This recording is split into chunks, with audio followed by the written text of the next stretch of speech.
আশা করি তোমরা স্লাইডটা দেখতে পাচ্ছ। জি স্যার।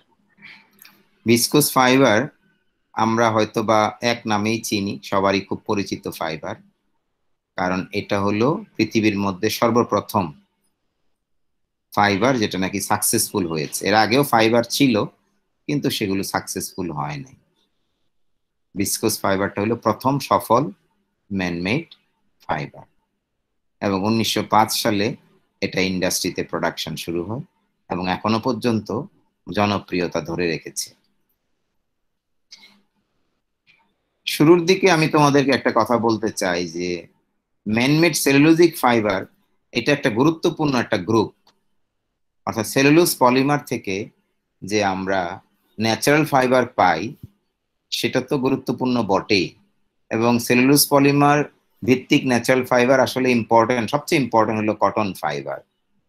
আর তার সাথে সাথে যদি আমরা ধরি প্যাকেজিং মেটেরিয়ালের ক্ষেত্রে, টেকনিক্যাল টেক্সটাইলের ক্ষেত্রে, তাহলে কটনের পরেই জুটের স্থান, তাই না? এবং ইউরোপে আবার জুটের পরিবর্তে সেখানে ফ্লাক্স ফাইবারের স্থান। তাহলে এই যে কটন, জুট, ফ্লাক্স এগুলো হলো ন্যাচারাল ফাইবার, সেলুলোজিক ফাইবার ভিত্তিক, অর্থাৎ সেলুলোজ পলিমার দিয়ে এই ফাইবার গুলো তৈরি। অনুরূপভাবে ম্যানমেড ফাইবারের মধ্যেও সেলুলোজ পলিমার থেকে ফাইবার আছে, যেগুলো এই যে কাঠ থেকে তৈরি করা হয় যে ফাইবার গুলো, সেগুলোও কিন্তু একটা গুরুত্বপূর্ণ অংশ হয়ে আছে ম্যানমেড ফাইবারের, এবং ভবিষ্যতে এর গুরুত্ব আস্তে আস্তে বাড়তে থাকবে, কমবে না। তাহলে বর্তমানে ম্যানমেড ফাইবারের মধ্যে যে সেলুলোজিক ফাইবার গুলো আছে তার প্রোডাকশন কত? সমস্ত টেক্সটাইল ফাইবারের প্রায় 7%-এর মতো আর কি। তো এখন 7% আছে, আশা করি ভবিষ্যতে এটা আরো বাড়বে। তাহলে ভিসকোস ফাইবার নিয়ে আমরা আলোচনা শুরু করছি। প্রথমেই আমরা ফাইবারের একটা ইন্ট্রোডাকশন বা পরিচিতি আমি দিচ্ছি তোমাদেরকে। এটা ন্যাচারাল পলিমার থেকে তৈরি করা হয়, কারণ সেই পলিমারের নাম হলো সেলুলোজ, এবং এই সেলুলোজ পলিমারটা কোত্থেকে আসে? কাঠের মধ্যে আছে। কাঠ থেকে পাল্প তৈরি করা হয় বা মন্ড তৈরি করা হয়, মন্ড থেকে এই ফাইবারটা তৈরি করা হয়।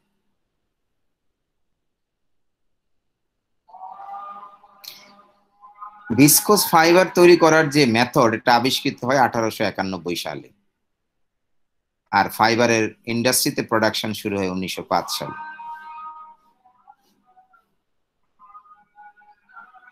এবং এই ফাইবার তৈরি করতে গেলে যে স্পিনিং সলিউশন, তোমাদের নিশ্চয়ই মনে আছে যে আমাদের সলিড পলিমারকে আগে লিকুইড স্টেটে আনতে হবে।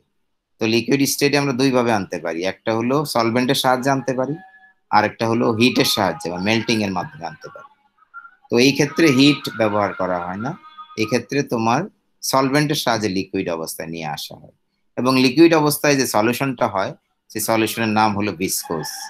ওই নাম থেকে ভিসকোস ফাইবার নামকরণ করা হয়েছে, আইএসও এই নামকরণ করেছে। কিন্তু আমেরিকাতে কিন্তু এই ফাইবারটা ভিসকোস নামে পরিচিত না, আমেরিকাতে এই ফাইবারটাকে বলা হয় রেয়ন। এই ফাইবার ওয়েট স্পিনিং পদ্ধতিতে তৈরি করা হয়।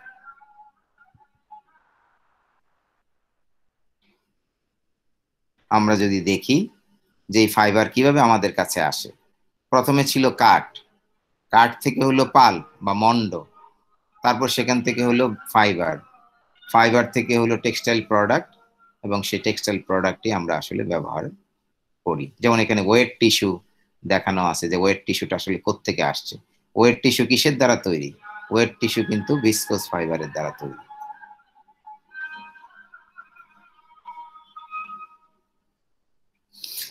এখন আজকে আমি এই স্লাইডই আমার শেষ স্লাইড আর কি, সবচেয়ে গুরুত্বপূর্ণ একটা স্লাইড আমি আলোচনা করছি। এই যতগুলো স্লাইড আলোচনা করব তার মধ্যে যে সবচেয়ে গুরুত্বপূর্ণ যে কয়েকটা স্লাইড আছে, হয়তো 4-5টা আছে, তার মধ্যে এটা একটা। ভিসকোস ফাইবারের কেমিস্ট্রি, অর্থাৎ কেমিক্যাল ট্রান্সফরমেশন কিভাবে হয়, কেমিক্যাল রিয়াকশন গুলো একটু ভালো মতো দেখো। আমাকে প্রশ্ন করার থাকলে অবশ্যই তোমরা প্রশ্ন করবা, কিন্তু একটু ভালো মতো আগে দেখে নাও।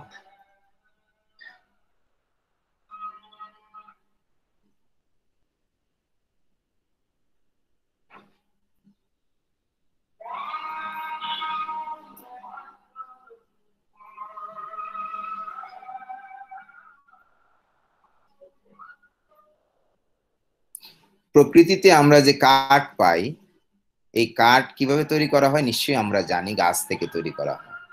এবং গাছের মধ্যে একটা কেমিক্যাল রিয়েকশন হয়, সেই রিয়েকশনকে আমরা বলছি কি ফটোসিনথেসিস বা সালোক সংশ্লেষণ, তাই না? এই রিয়েকশনটা আসলে পাতার মধ্যে হয়। তাহলে এই বায়োকেমিক্যাল রিয়েকশন যখন হয় তখন কার্বন ডাইঅক্সাইড, বাতাস থেকে কার্বন ডাইঅক্সাইড নেয়, আর পানিটা আসে কোত্থেকে? পানিটা আসে হলো গাছ মূল দিয়ে পানিটা শোষণ করে। ওই পানি এবং কার্বন ডাইঅক্সাইড, সূর্যের আলো, এইগুলো মিলে কাঠ উৎপন্ন হয়। তাহলে দেখো গাছ কিন্তু কার্বন ডাইঅক্সাইড শোষণ করে, কারণ কার্বন ডাইঅক্সাইডকে সে রিয়েকশন করে, আমাদের পরিবেশ দূষণ থেকে রক্ষা করে। এট দ্য সেম টাইম গাছের এই রিয়েকশনের বাই প্রোডাক্ট হিসেবে অক্সিজেন উৎপন্ন হয়, যেটা আমাদের পরিবেশের জন্য অত্যন্ত সহায়ক। তাহলে পরিবেশের জন্য যেটা ক্ষতিকারক সেটা গাছ নিয়ে নিচ্ছে, আর যেটা সহায়ক সেটা আমাদের প্রকৃতিতে ফিরিয়ে দিচ্ছে। তো এই রিয়েকশনের মাধ্যমে আসলে কি তৈরি হলো? কাঠ তৈরি হলো। সেই কাঠের মধ্যে যে কেমিক্যাল উপাদান সেটা হলো সেলুলোজ পলিমার। সেই পলিমারের রাসায়নিক সংকেত আমি তোমাদের দিয়েছি, আশা করি তোমরা দেখতে পাচ্ছ। এবং এটার ডিগ্রি অফ পলিমারেশন হলো 5000। তাহলে আমাদের প্রথম কাজ হলো এই যে সেলুলোজ পলিমারটা আমরা কাঠ থেকে পাবো, ওই কাঠকে প্রথমে রিয়েকশন করাবো আমরা সোডিয়াম হাইড্রোক্সাইডের সাথে, কস্টিক সোডার সাথে।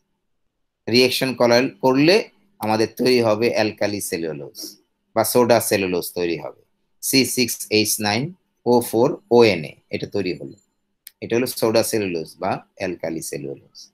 তারপরে অ্যালকালি সেলুলোজকে আমরা দ্বিতীয় রিয়েকশন ঘটাবো হলো কার্বন ডাইসালফাইডের সাথে। কার্বন ডাইসালফাইডের সাথে রিয়েকশন ঘটলে আমরা যে কেমিক্যালটা পাবো ওটার নাম হলো সোডিয়াম সেলুলোজ জান্থেট। আমরা যে কেমিক্যালটা পাবো ওটার নাম হলো সোডিয়াম সেলুলোজ জান্থেট। এই কেমিক্যালটা আবার পাতলা দ্রবণ, সোডিয়াম হাইড্রোক্সাইডের পাতলা দ্রবণে দ্রবীভূত হয়। তাহলে আমরা সোডিয়াম সেলুলোজ জান্থেটকে সোডিয়াম হাইড্রোক্সাইডের পাতলা দ্রবণে দিয়ে দিলাম, জলীয় দ্রবণে নাড়াচাড়া করলাম, সলিবল হয়ে গেল এবং একটা ঘন একটা সলিউশন তৈরি হলো, যেটা দেখতে অনেকটা মধুর মতো কালার, মধুর মতো ভিসকোসিটি। তাহলে এই সলিউশনটার নাম হলো ভিসকোস সলিউশন। এই নাম থেকেই ফাইবারের নামকরণ করা হয়েছে ভিসকোস ফাইবার। এখন এই সোডিয়াম সেলুলোজ জান্থেটকেই আমরা কিন্তু স্পিনারেটের ভিতর দিয়ে পাস করব। তারপর একটা স্পিনিং বাত, একটা পাত্রের মধ্যে আমরা এইটাকে রেখে দেব স্পিনারেটকে, এবং স্পিনারেটের চারিদিকে থাকবে হইলো কেমিক্যাল এবং পানি। তাহলে ওই পানির ভিতরে বা কেমিক্যালের ভিতরে আমার এই সোডিয়াম সেলুলোজ জান্থেটটা স্পিনারেট থেকে বের হয়ে আসবে। স্পিনারেট থেকে বের হয়ে আসার পরে সালফিউরিক অ্যাসিডের সাথে রিয়েকশন হবে এবং আমার ফাইবারটা আমি আবার ফিরে পাবো সেলুলোজ। এই জন্য এটাকে বলা হয় রিজেনারেটেড সেলুলোজ। মানে যে সেলুলোজ দিয়ে আমি রিয়েকশন শুরু করেছিলাম, সেই সেলুলোজ আমি আবার ফেরত পেলাম। এই জন্য এটাকে বলা হয় রিজেনারেটেড সেলুলোজ। কিন্তু পার্থক্য কি জানো? পার্থক্য হলো শুরু করেছিলাম যখন, তখন ডিগ্রি অফ পলিমারেশন ছিল কত? 5000। আর এখন ডিগ্রি অফ পলিমারেশন কত? এভারেজে 300।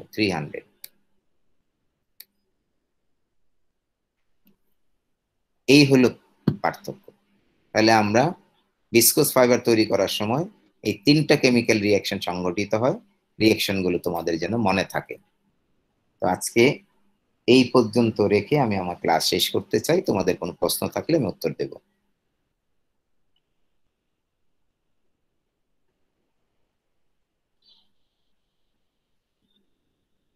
তোমাদের কারো কোনো প্রশ্ন আছে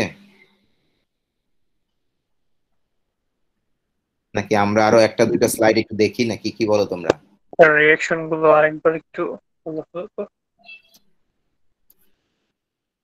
রিয়েকশন গুলো হইলো যে উড উড যেটা আর কি, মানে গাছ যেটা আর কি, গাছের যে সেল, গাছের মধ্যে তো পলিমার থাকে, তাই না?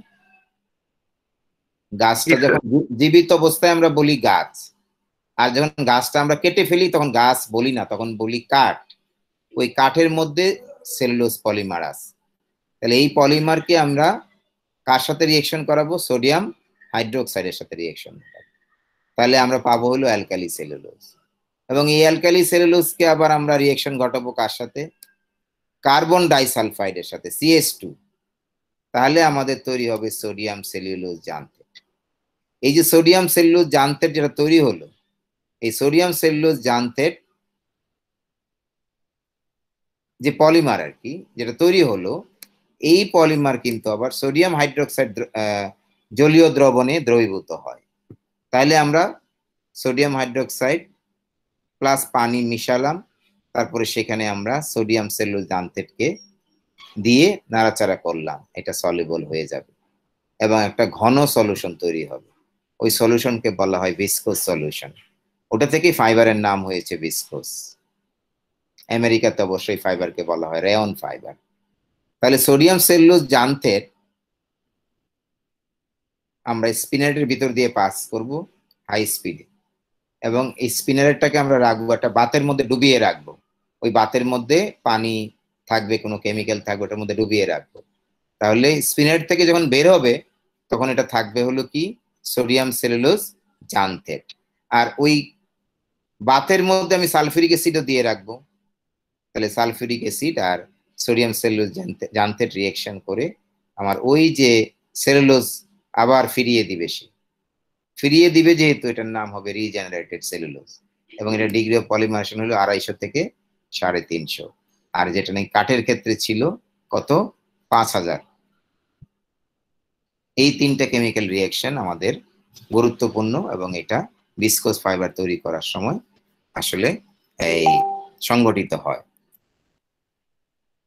আর তোমরা যদি আরেকটু সময় আমাকে দাও তাহলে আমি দেখাতে চাই যে গাছ থেকে শুরু করে কিভাবে ফাইবার হয়, এটা আসলে ফ্লো চার্টের মাধ্যমে আমরা শিখতে পারি আর কি, প্রোডাকশন ফ্লো চার্ট। তো প্রোডাকশন ফ্লো চার্টটা আমি আজকের ক্লাসে শুরু করব না, নেক্সট ক্লাসে আমি এই 1 নাম্বার থেকে শুরু করব হলো প্রোডাকশন ফ্লো চার্ট। যেহেতু ভিসকোস ফাইবারের প্রোডাকশন ফ্লো চার্টটা একটু বড়, সেজন্য আমি আজকে শুরু করতে চাচ্ছি না আর কি। হ্যাঁ, তো আজকে তাহলে আমরা, তোমাদের কোনো প্রশ্ন যদি না থাকে এখানে আমি শেষ করতে চাই। জি স্যার। সবাইকে অনেক অনেক ধন্যবাদ, অ্যাটেন্ডেন্সটা আমাকে পাঠিয়ে দিও। স্যার কোর্স ম্যাটেরিয়ালের ব্যাপারে একটা কোশ্চেন ছিল। হ্যাঁ বলো। স্যার বিএলসি তে যে ফিডব্যাকের অপশনটা আছে স্যার, ওখানে স্যার কি করণীয়? ওখানে তো কোনো স্লট দেওয়া নাই, বিএলসি আবার বলো, বিএলসি তে স্যার ফিডব্যাকের যে অপশনটা আছে সেখানে তো স্যার কোনো কোশ্চেন নাই, মানে স্যার আমাদের কি করণীয়? কোশ্চেন নাই? কোশ্চেন তো তোমরা ক্লাসে আমরা যেগুলো আলোচনা করছি এই আলোচনাগুলোকে ফোকাস করলেই কোশ্চেনের ভিতর থেকে বেরিয়ে আসবে। হ্যাঁ, আর তোমরা নিজেরাও কোশ্চেন তৈরি করবা, তোমরা পড়তে গেলে তোমাদের কারো কনফিউশন থাকলে আমাকে প্রশ্ন করবা, গুলোই প্রশ্ন। আর আরেকটা জিনিস হলো, তোমাদের কিন্তু আমি ফার্স্ট কুইজ নিয়েছি, সেকেন্ড কুইজ তো নেই নাই, তাই না? না স্যার, জি স্যার। আজকে নেওয়া কথা ছিল। তো সেকেন্ড কুইজটা তোমরা আমাকে একটু টাইম দাও, কোন টাইমে দিবা? আজকে কি তোমরা দিবা? ক্লাস টাইমে দেওয়ার কথা ছিল। ও, একটু আমাকে কিন্তু যখন কুইজ থাকে আমাকে কিন্তু একটু আগে মনে করাইয়া দিবা, আমাকে একটু মডিফিকেশন করতে হয় আর কি। হ্যাঁ, তাহলে আমি তাহলে আজকে যদি নিতে চাই তাহলে রাত্রে দিতে হবে, অথবা কালকে আমরা নেই তাহলে। হ্যাঁ, কালকে একটা সময় বের করে আমাকে বলবা যে এই টাইমে আমরা কুইজটা দিব, এবং তোমাদের সিলেবাসটা আমি বলেছিলাম কোনটা কোনটা থাকবে।